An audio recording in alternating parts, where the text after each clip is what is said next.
Om Swastiastu. Baik, perkenalkan, nama saya Iketut Gede Putra Sastrawan, NIM 1911031199. Baik, kali ini saya akan mensimulasikan penanaman konsep bangun datar, kesebangunan, dan kongruensi segitiga di sekolah dasar. Nah, teman-teman, saya akan menjelaskan mengenai bangun datar.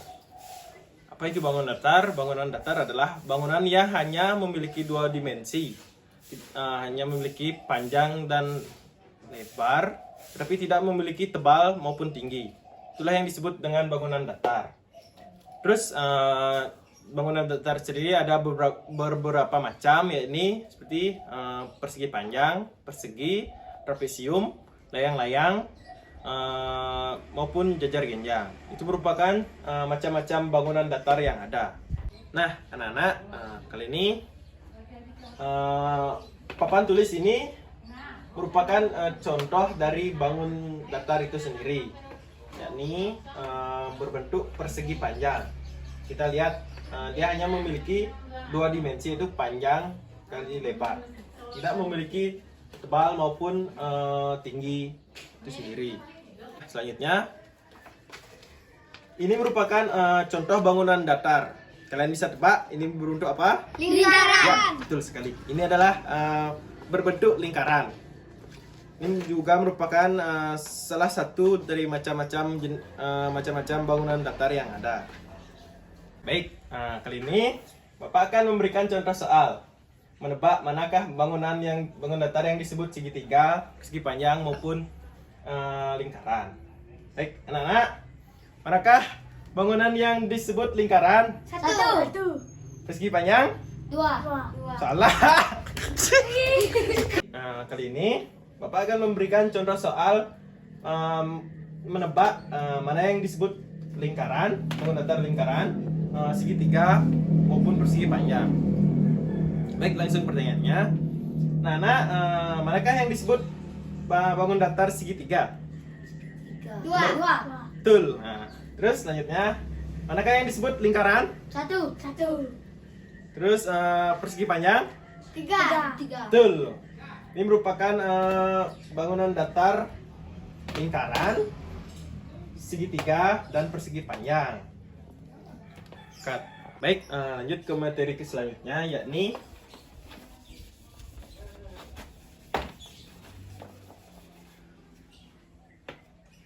materi kedua, yakni kesebangun.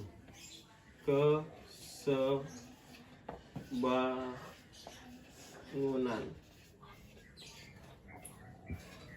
Nah, kesebangunan merupakan hubungan dua buah bangun datar atau lebih yang sudut-sudut bersesuaiannya sama besar.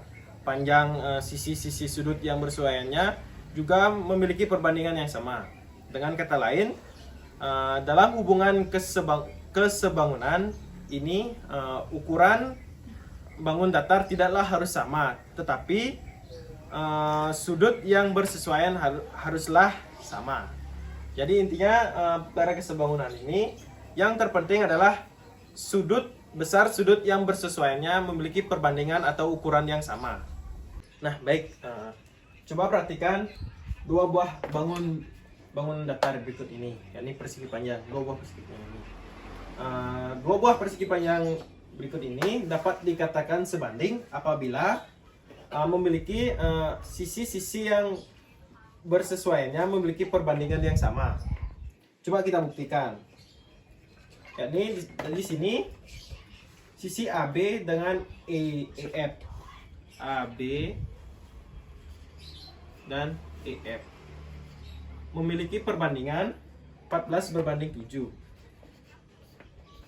Berarti 14 berbanding 7 adalah sama dengan 2. Terus selanjutnya sisi BC dan FG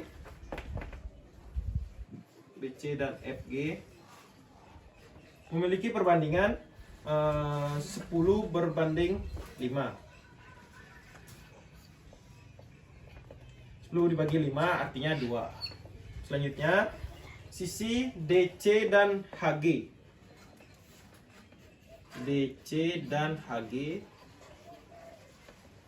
memiliki perbandingan 14 berbanding 7 sama dengan 2. Terus untuk sisi DA dan HG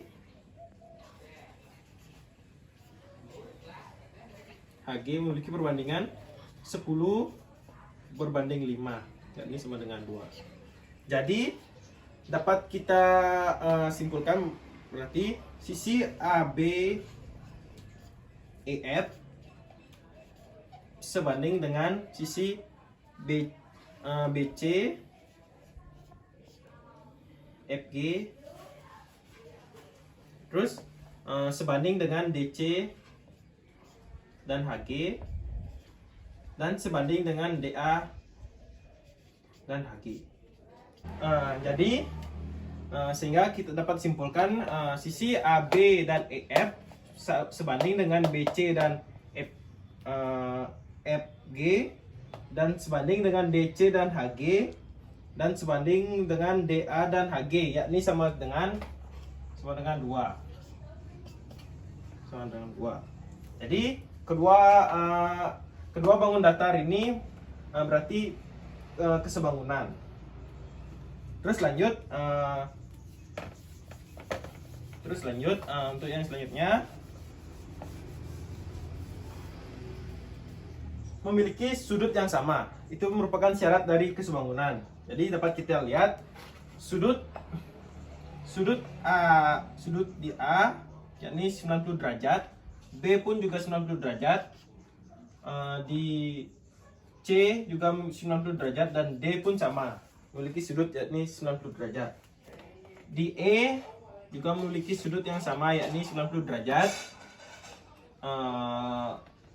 Di F 90 derajat, di G 90 derajat, dan di H 90 derajat. Nah, syarat yang selanjutnya pun juga memenuhi sebagai bangun datar berikut ini memiliki syarat memenuhi untuk menjadi kesebangunan, yakni memiliki sudut yang sama, yakni sudut 90 derajat. Baik, kali ini saya akan menjelaskan mengenai kongruensi segitiga.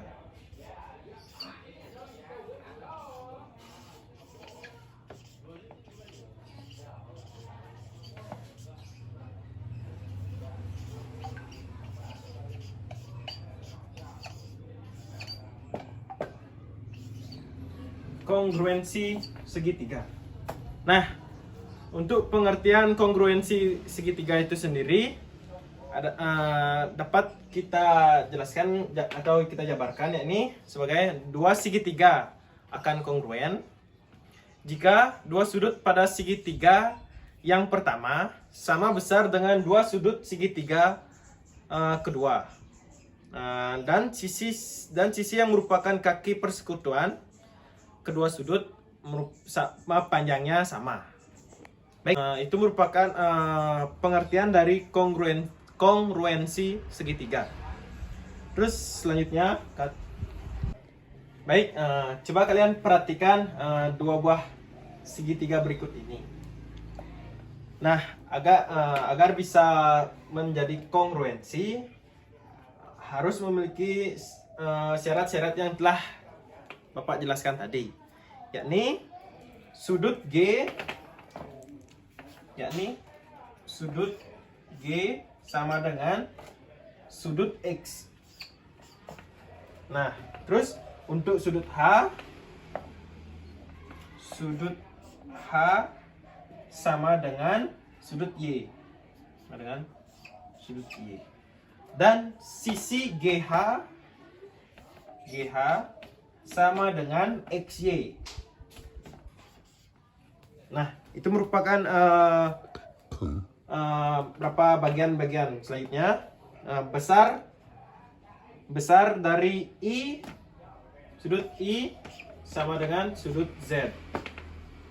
Terus selanjutnya panjang sisi dari GI sama dengan XZ, dan panjang dari HI sama dengan YZ. Nah, dengan demikian pada segitiga GHI dan X segitiga X, Y, Z berlaku sudut G sama dengan sudut X. Nah, seperti yang saya jelaskan tadi. Jadi, dapat kita simpulkan segitiga GHI dan segitiga XYZ memenuhi sifat dua segitiga yang kongruen. Baik, sekian penjelasan saya mengenai penanaman konsep tentang bangun datar, kesebangun, dan kongruensi segitiga pada siswa sekolah dasar. Saya mohon maaf apabila ada salah kata. Saya akhiri dengan Paramo Santi. Om Santi Santi Santi Om. Salam harmoni.